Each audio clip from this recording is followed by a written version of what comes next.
All right. Well, it's so great to be able to see everyone from all over the district and be able to share fellowship broadly like this. And welcome everybody to our Membership Monday. I think we're at this number 7, Philip. 7, or I think it's number 7.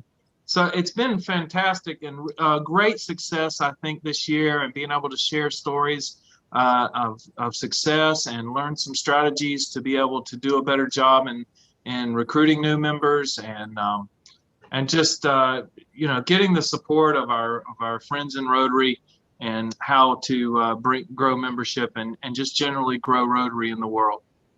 And so I'm really glad. Looks like we've got a great attendance today.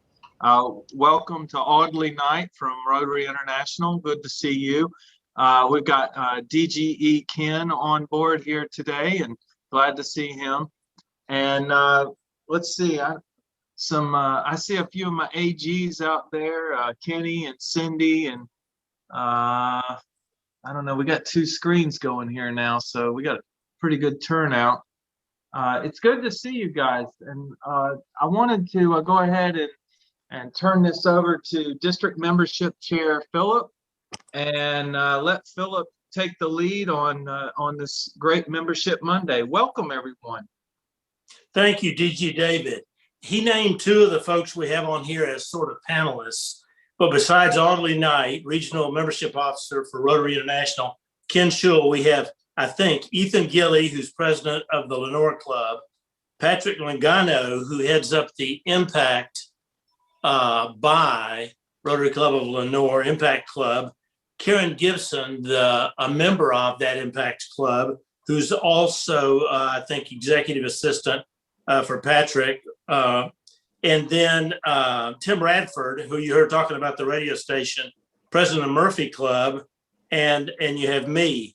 And our thinking was that if we just had sort of an open forum type situation, then people who maybe ran into a roadblock at their club this year due to COVID-19, due to any kind of change, or who did something they want to brag about, we need, because we're all kind of closeted, we need some input and new ideas and even frustrations from each other, just like in the pre-call banter, to help us. So what I'd like to do is open it up. Hopefully DG David and Jackie there will be able to see a raised hand or someone who wants to talk, and then we'll let them say what they want to say. Then if they're asking for an answer or whatever, then whomever thinks they have an answer to that based on results or experience can answer. And we'll see how that works. If it doesn't, we'll go to plan B and talk about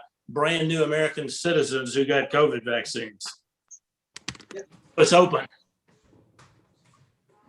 You know, Caryn could tell us, Patrick, why she chose to join the Impact Club instead of the traditional Rotary Club of Lenoir.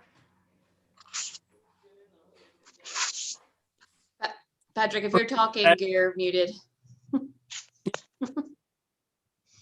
Hey, Robert. Actually, I think that would be a great thing, because that's one of the points that I've been trying to, bring up during this whole Rotary year, is that, and everybody who's been on a meeting with me understands that, and I'm going to make her blush, but Caryn makes this thing go.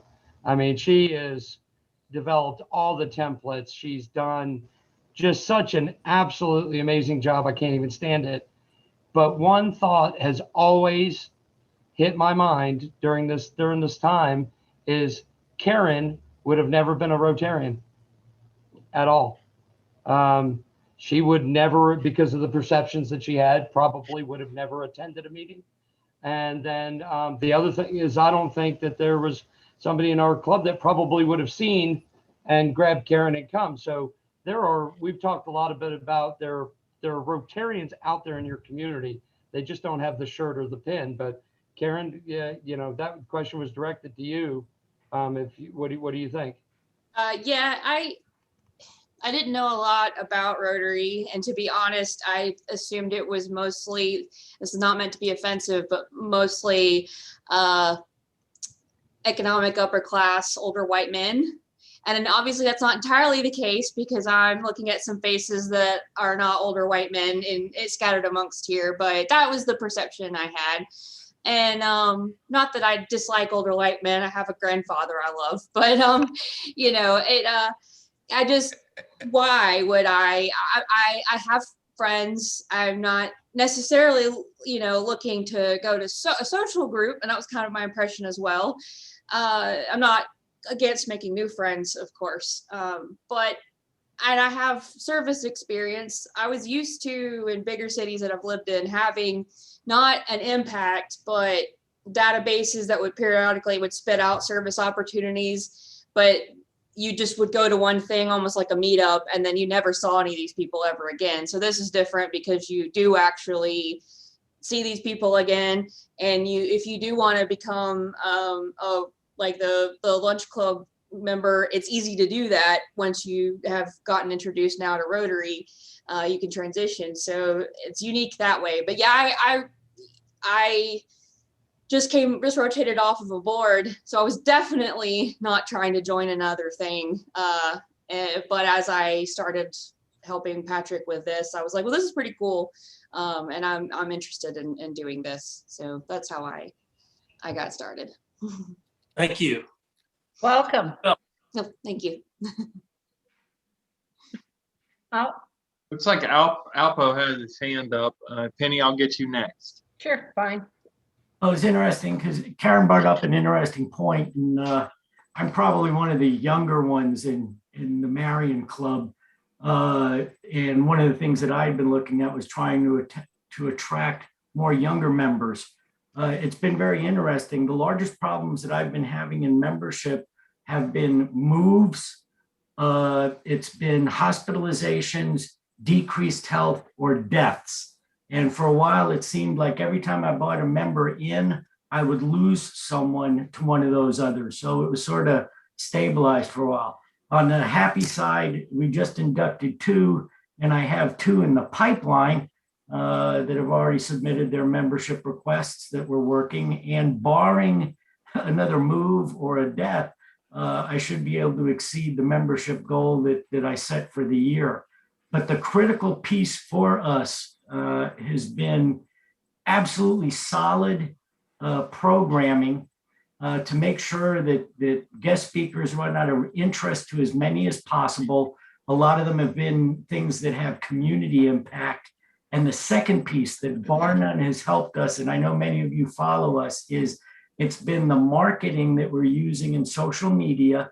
The Facebook numbers and followings are off the charts.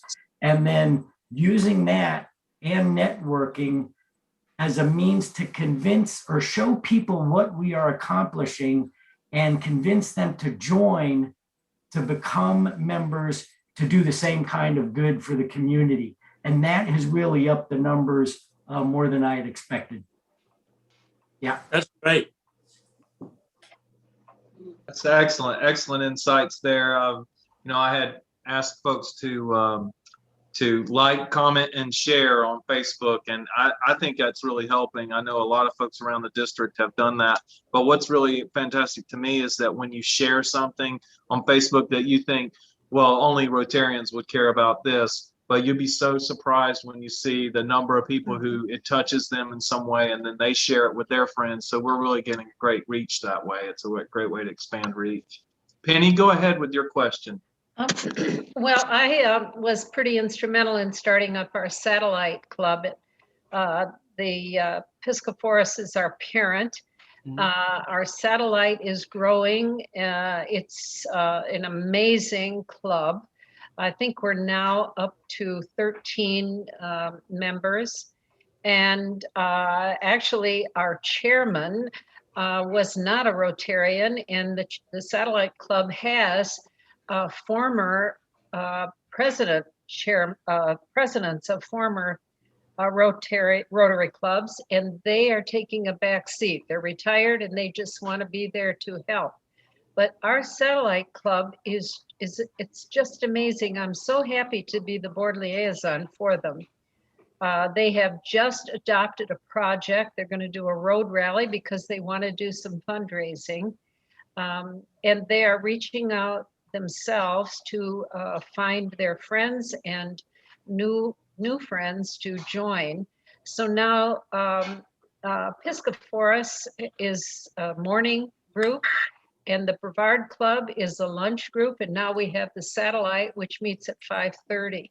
So we are really working hard to find new members, but particularly our president, John Christinger, wants us to diversify, and we are just working really hard to do that. And I just want to say that I'm a 5-year Rotarian, and I'm just so pleased to be a part of Rotary and Brevard. And Michael Dexter-Smith, you know, he's a pretty outstanding member of our Brevard Club. Great, thank you. Look, Cindy Ireland had her hand up. Yeah, hi. I actually have another question for Caryn, because as I was listening to Alpo speak about the programs, and our club really focuses a lot on programs, and we've been fortunate to have the chief of police and the mayor recently, so really good programs. But how does that resonate with folks in the Impact Club? Is that something that brings you all in and makes you want to come to meetings? Well, I know there have been Impact members who have attended some of the Rotary Lenoir Zoom meetings for the programs, and even if I haven't attended the specific programs, I've watched some of the webinars that Rotary International or the district or something has offered. That being said, I'm not looking to go to meetings.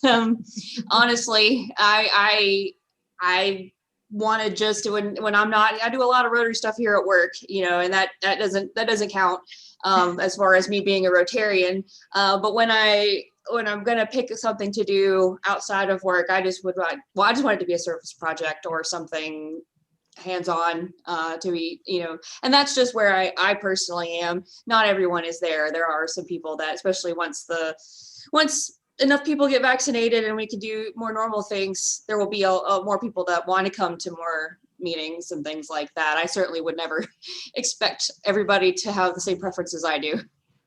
Yeah, no, I appreciate that, because I think that's a great perspective, and one that we're sort of wrestling with is, we put a lot of stock in our programs, but I think that's where we get a little stuck sometimes. So I appreciate your perspective. Thank you.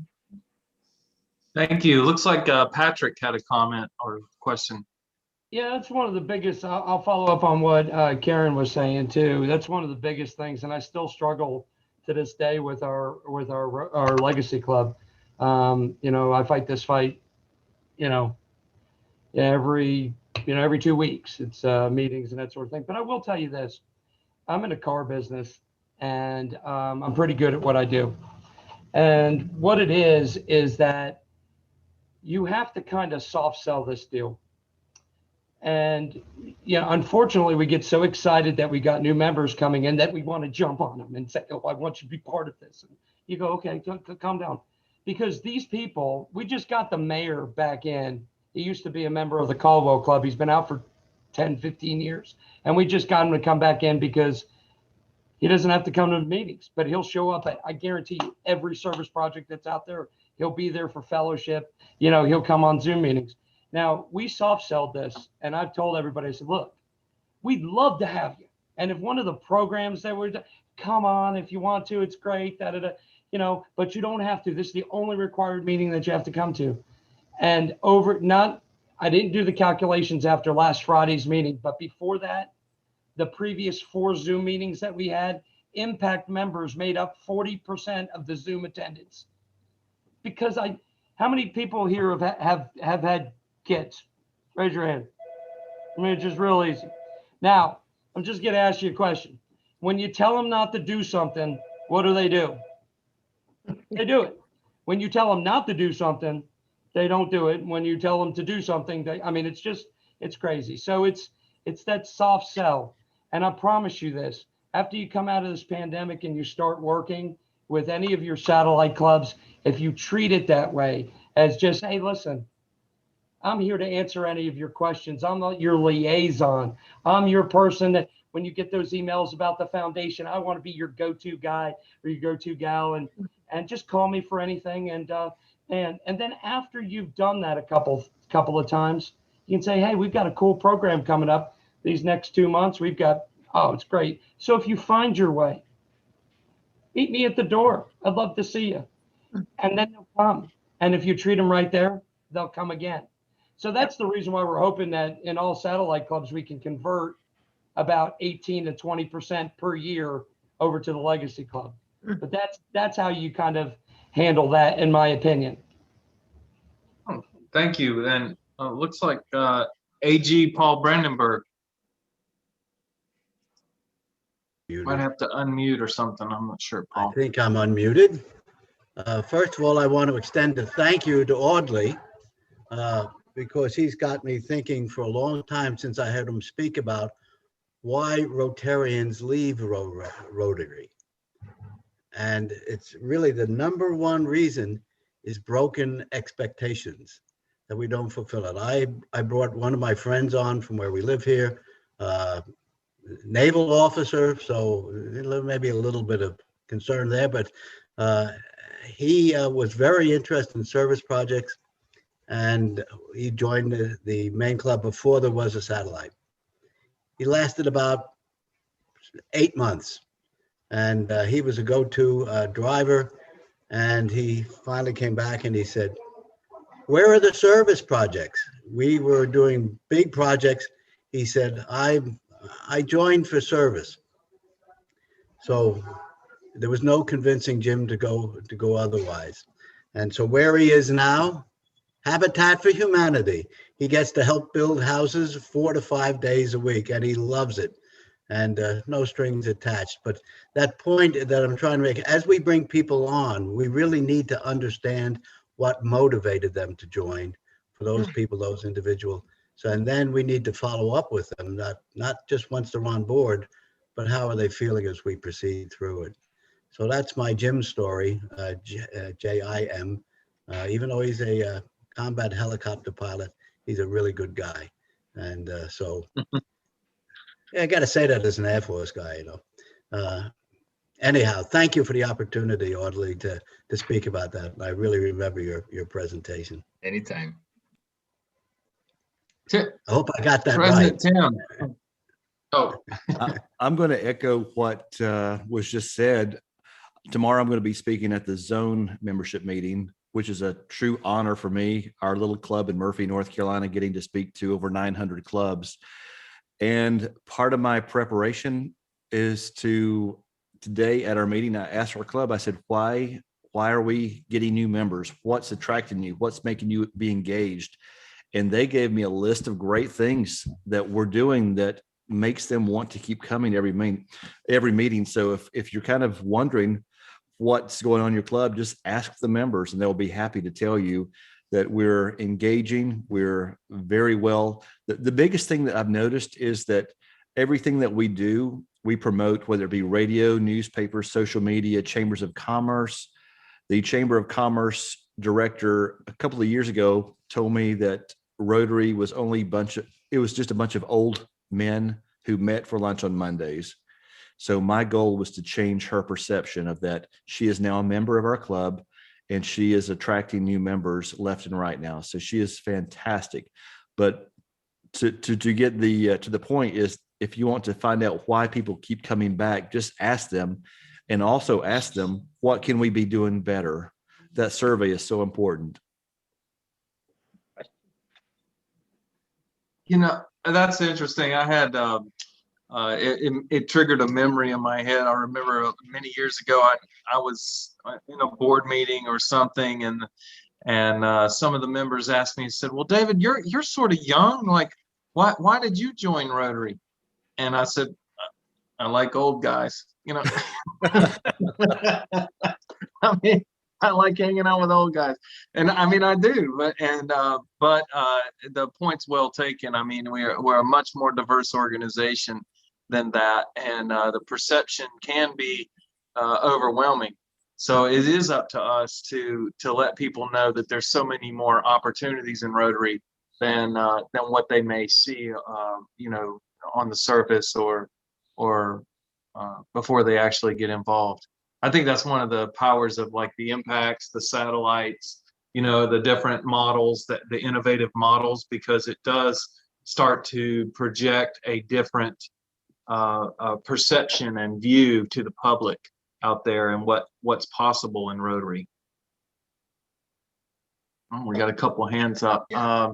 Myself let's as well see. when after Penny. What was that? Go ahead, Audley. No, I said myself as well after Penny. I think I saw her hand up first. Oh, okay. Go ahead, Penny.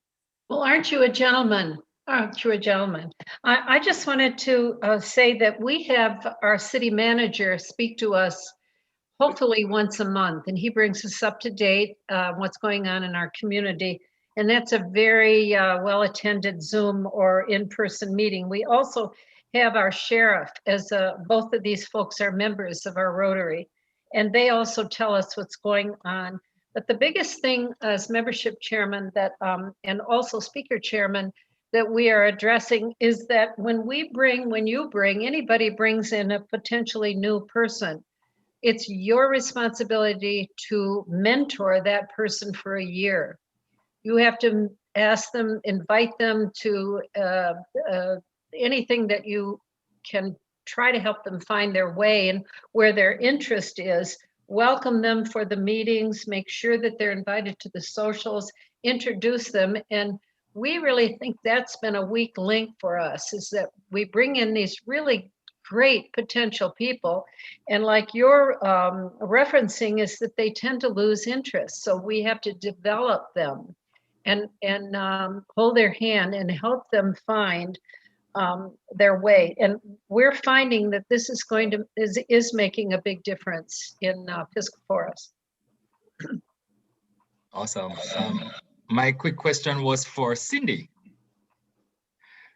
You said your club has very good programs. Do you have smaller active projects, something that happens every week or every 2 weeks, anything at all like that? I think that is one of our challenges. As I'm listening to everyone, you know, we've struggled during COVID to be more active. And I think even some of our projects, while they're good, haven't had sort of a broader appeal to the community. So we do street cleanups, and we pack, you know, backpacks for kids, and we do cleanup work at our domestic violence shelter and do, you know, work there. But I think what we've struggled with a little bit is are those projects that mean a lot to a broader audience. And so I've sort of been listening to everybody talk about the things they do, and I'm like, we have some opportunities, I think, to maybe explore what we're doing and how we're doing it in a way that might generate more interest in the community, because we've been kind of doing the same things for quite a while. Because what popped in mind is a club that has been getting a lot of engagement and a lot of additional friendships developed is they partnered with a church that provide meals for persons that are in need.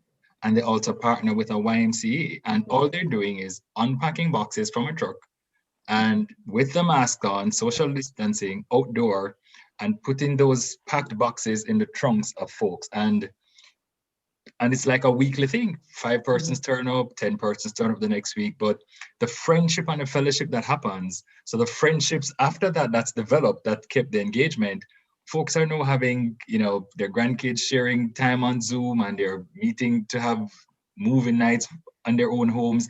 So I'm just thinking, we don't have to start from scratch. If you can identify an entity in your community that's doing something like that, all you're doing is helping to find some hands to do that. And the friendships that develop from that has just been amazing.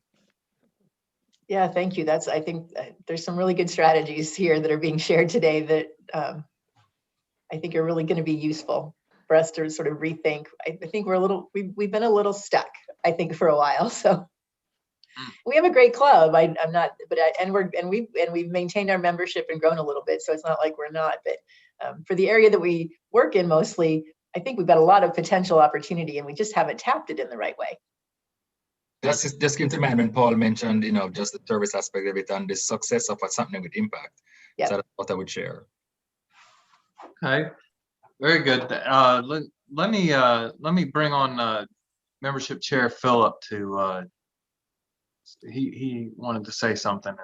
Yeah, quick comment. Somebody, I forget, I'm making notes here, but as usual, it's in my handwriting, so it's hard to read. But the woman who asked, Rotarian, asked about programs. Zoom has opened, any place in the world can present a program for you. We've had state officials from Raleigh. They're happy because they can reach constituents without having to drive over to your community. If you have foreign, businesses, international businesses, you can get somebody from the consular office from Korea or Germany or Japan that is happy to talk to you because their employees are your citizens and maybe even neighbors and friends of your Rotarians. Just work out of the box on that. I mean, we've had like the state highway district committee for our area maybe once a year for the past 2 or 3 years. And somebody said, well, let's reach over to the DOT in Raleigh. You know, they have a budget issue because they've overspent by $4 billion. But somebody can talk to you about that and why jobs in your community are being reprioritized and things. I've been in 3 Rotary clubs. In the first 2, I had a guy who was the airport fixed space operator at a Georgia airport come to the Rotary Club meeting. And I called him recently. He's in his 70s. He's the guy that went to Greenland or Iceland and tried to get the World War II plane from beneath the ice. National Geographic took photos and all. But he said, well, I'd come up. He says, but I don't fly anymore. And I said, well, you can Zoom. So we're working on that. But I'm just saying, don't be limited to your local officials. I sat in on a club meeting yesterday or Friday from one of our great clubs in the Western North Carolina. Great meeting. And they had their city manager there, but everybody knew him personally. So I'll bet you that he has to work to come up with things. But reach out for somebody else. You know, there's the oldest European fort being researched over near Morganton. And, whoever that would be, archaeology, I think it's under the auspices of the university. They'll speak to you. Everybody's eager to speak to people. And then when we go back to hybrid meetings, you'll have all these resources. You can still bring in the speaker from someplace, even if everybody's face to face. Great. Yeah, that's great advice. And I was thinking of the gentleman we had from Tunji Funsho that we had from Nigeria, who was key architect in eradicating polio from the continent of Africa. You know, just to bring in that kind of level of speaker is really enabled by Zoom. So it does open up the opportunities there. See, Patrick had his hand up. And then after that, Ethan and Barbara. Patrick, you're on mute. Thank you. You can let Barbara or Ethan go first if you like to. That's no problem. I've already said my share. Okay. I'll go over in a minute. Okay. Just keep me on the thing though. Go ahead, Ethan. All right. Can you hear me? Yes. I'll try to keep this short. I guess I hear a lot of things going on, some good stuff here. And the reason I'm on this and I'm so passionate about membership and is I think membership is the foundation of Rotary. I think without membership, we have nothing else. And when I met Audley at PETS, I really took a liking to Audley and I appreciate all he's done to help us launch Impact. But it's without membership, we have nothing. We don't have service. We don't have money. We don't do anything.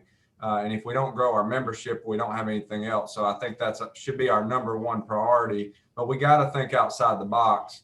And I don't say that we get rid of the old models because I'm a legacy member through and through. I value perfect attendance. I will always strive to have perfect attendance. I will come to the Friday meetings, and I love meeting and eating, and I love listening to programs. But we got to think outside the box to grow.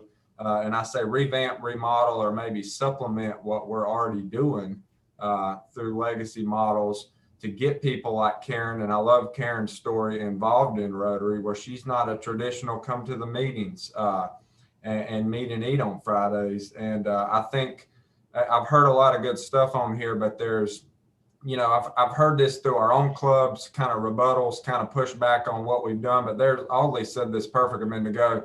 fellowship is not just at meeting and eatings and programs. There's fellowship in doing service projects. We get to know each other through service projects too. We meet one another, we meet each other's families, and we're also taking action while we're doing that, making an impact, service above self, people of action, and living up to our mottos. And we're also engaging, we're learning about Rotary during that stuff. And I also love Caryn's, comments, because, I hear, well, if people don't come to the meetings, they don't learn about Rotary. That's not true. I mean, you get Rotary magazines, you can go online, you can go back and watch our meetings on Zoom now if you didn't make it on Friday. And I didn't even realize how much Caryn's reading about Rotary on the side and what we're doing. So, I just say that's kind of, we've had to remodel, revamp, and we've had to think outside the box to grow membership. But I think Rotary is evolving, and it's evolving for the good. And I appreciate everybody being on this call today, because I'm hearing a lot of good stuff. This is really great. I've heard a lot of good comments. And I still think programs are important, because if we can get good programs, I think Penny, Cindy, you said this, programs is what draws people in. If people aren't big about coming to meetings, but if you got a good program, they're going to go out of their way and find a way to make it to that meeting. Well, I can probably rearrange some stuff, because I really want to hear about that. And I think if the programs can correlate with action, with an execution plan afterwards too. Why are we listening to the city talk? Is it because there's a needs analysis and something that needs to be done? And then what can we do to help after that? I think that would help to get people more engaged in the meetings. Right. Thank you, President Ethan. Phil and Barbara, I saw both of you there, so I don't know who has their hand raised. Maybe you both do. Go ahead.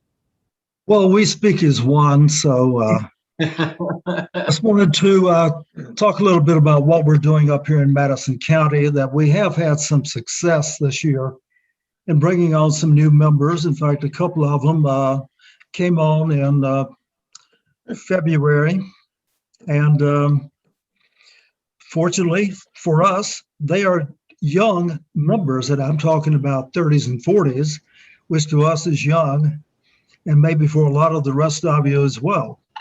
I think one of the things that has really helped with us, as other people have said, is that we've had some excellent programs this year. The speakers, they're normally brought in by the same person, O'Neill, whom you know there, David. But I think this year we've really had some that are even, better than what we've had in past years, and some very interesting topics. And we've also brought in someone from out of state for one of our meetings, someone from Philadelphia, talk about Polio Plus. And I thought that brought some interest as well. So we're trying to stay very active. And I mentioned about we had 2 new members recently. One jumped in feet first, has been one of our leaders in our volunteer efforts for our COVID-19 vaccine registration. She has just really jumped in, volunteering a lot herself, coordinating, getting other volunteers from Rotary and other organizations in the county. So the kind of person that we really want, and we're very fortunate in the people we're bringing in. Barbara, anything else that you want to talk about on membership? Yeah, I think the only other thing that I would add just builds on the work that I think the first week that we had the vaccine registration call center, there were maybe 3 or 4 Rotarians who worked shifts, and we're probably up to now about 10 or 15 of us that rotate on and off, not only in the call center, but now also out with the mass vaccine centers. But when we're in the call center, when the phones aren't ringing off the hook, we're talking to these other folks who are volunteering who aren't Rotarians. So they're getting a chance to see us and see what we're doing. And I think it gives them an idea that, this is a pretty cool group, and maybe we want to learn a little bit more about them, and we can tell them what we have in terms of upcoming meetings. So it's been a win for us to do that kind of service for the community. And people are so grateful to have actual humans that they can talk to. But then it also then goes back to, we're helping to educate a lot of people about, who we are and what we do. Thank you. I saw Michael Dexter-Smith waving his hand, and so Michael, if you wanted to jump on, because I'm trying to monitor the gallery view and the speakers at the same time. But go ahead, Michael, if you'd like. Yeah, I just wanted to share with everybody what we've done in Brevard. We were a small club. Got Richard and Peter on the call as well, but we're a small club, and we unabashedly stole Patrick's idea of the impact concept, and when we've really shifted towards that. So we're talking about projects that we're doing in the community impact that we're having, but we're using our legacy club to do that. So we're kind of in this sort of hybrid mode at the moment. To that end, we've got projects that are involving schools. Peter's been leading the schools projects that we've got. We're doing this trash pickup on the roads. We're taking on Special Olympics over for 2021-22 here in the county. We're running the races in town. And I think any outdoor, anything like a race, we run 3 5K races over the course of a year, and I think they're going to explode. I'm already seeing signups that are pacing well ahead of where we were certainly last year, not perhaps the previous year, but I think a lot of people are going to want to get out and get running. We also do the ELVS program for all the residents of the care homes. So we're doing all that. We're doing we're putting a lot of effort into PR. There's something in the Transylvania Times on a regular basis about us. And just to let you know, just in the space of a few months, we've added 5 members. Now, it doesn't seem many to some of the large clubs, but 5 on top of 15 is a heck of a crowd, heck of a move. From just the cleanup effort alone, we've got 3 potential new members coming in from that effort.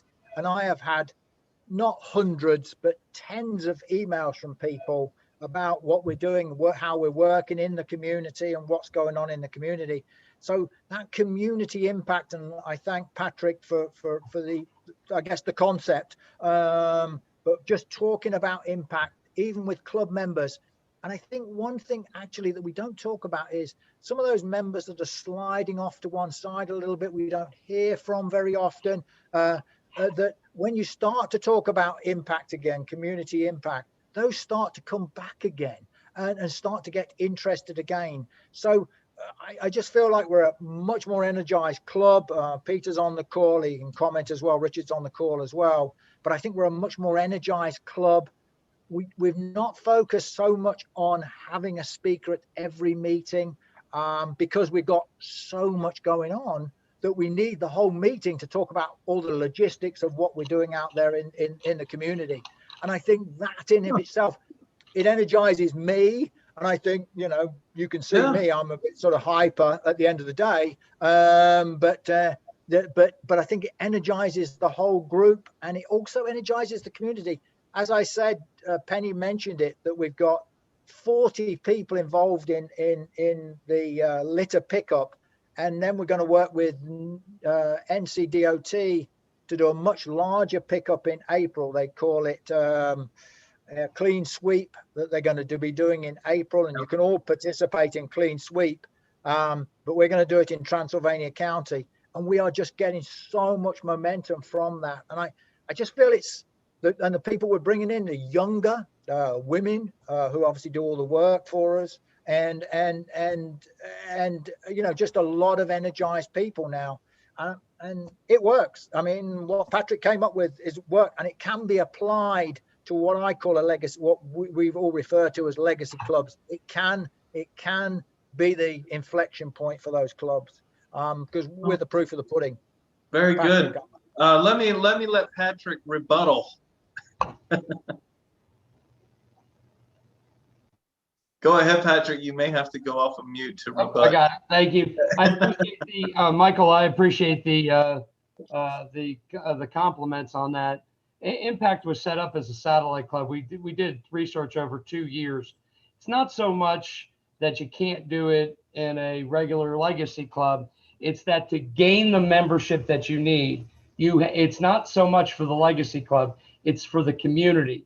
It's Guys, I'm just a humble car salesperson who knows how to sell, and I know how to sell membership.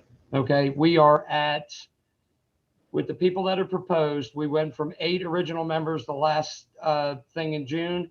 We will be at 73 in 2 weeks. Okay, membership starts everything. Okay, and that's where it goes. And the biggest thing that you have to combat to gain membership is the perception of Rotary in the community. So I'm not saying that you can't do it in a legacy club, but to get the people that are 50 and under, and I'll give you some examples. Impact has 20% of all of the district's members under 30, 20%. We have 12% of all of the members in the district under 40. And we have 9% of all the members in the districts under 50. If you want to build your club for the future and leave a legacy, you've got to start recruiting those younger members. And talking, in my opinion, this is just my humble opinion, talking about programs, we were given a brick about 6 years ago that said, here, take this brick, and if you get the brick, you have to bring a member to the next meeting.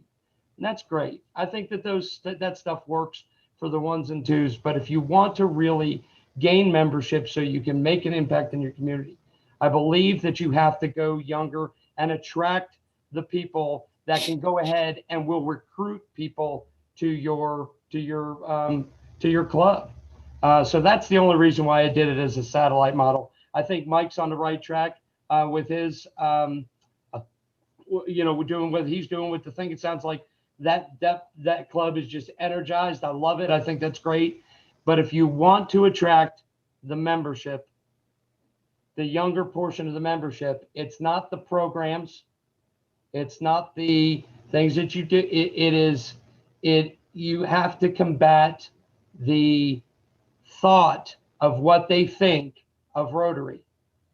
And that hurts a lot of people's feelings. Trust me. I've had people in my own legacy club going, we're not like that. And I'm like, I understand. But when the 2 most Googled things about Rotary is, do you have to be rich to be in Rotary? And how old do you have to be in Rotary? That's what people are typing in. That's their perceptions.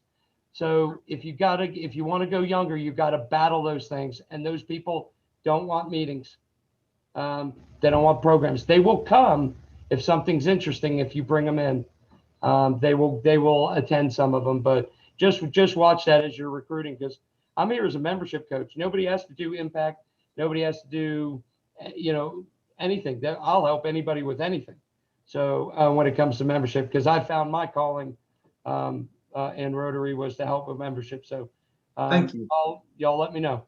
That's good. Let me get Steve Baker over in Denver.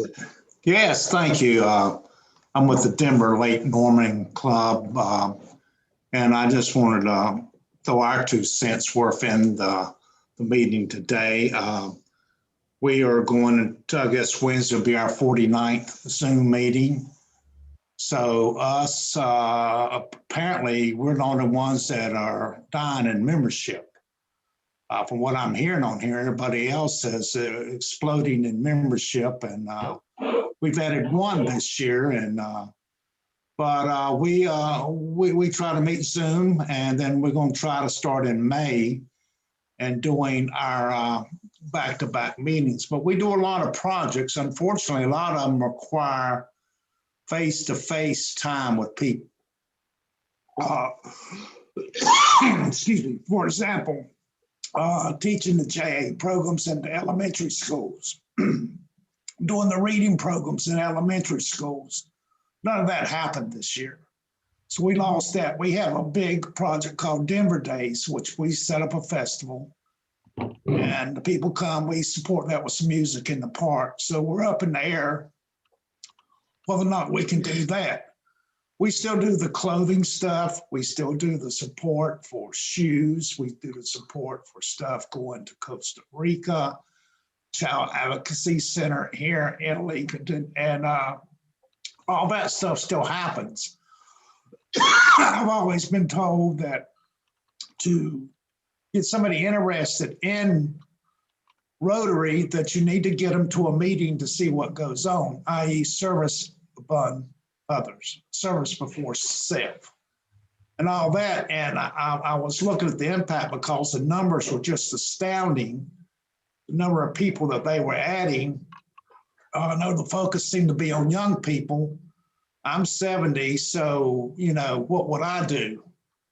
I still like to be in touch with people. I still like to talk to people to understand what they do, what they used to do, the knowledge that is learned there. But we do a great, great job at our club. We're probably not the young club. We have some young people. We constantly work within our community, try to do stuff for our community. And that's what's important to us, is our community. So maybe we missed the whole point this year. Maybe we did not understand how we should raise our membership by doing something different. I don't know. I've tried everything, and so we're just waiting. Hopefully when we get back to face, we'll find out if we missed the boat totally or if that helps us out. So that's my 2 cents worth. I bet you had missed the boat, Steve. You've been at all these membership meetings. I've seen you as a regular attendee, and I thank you for that.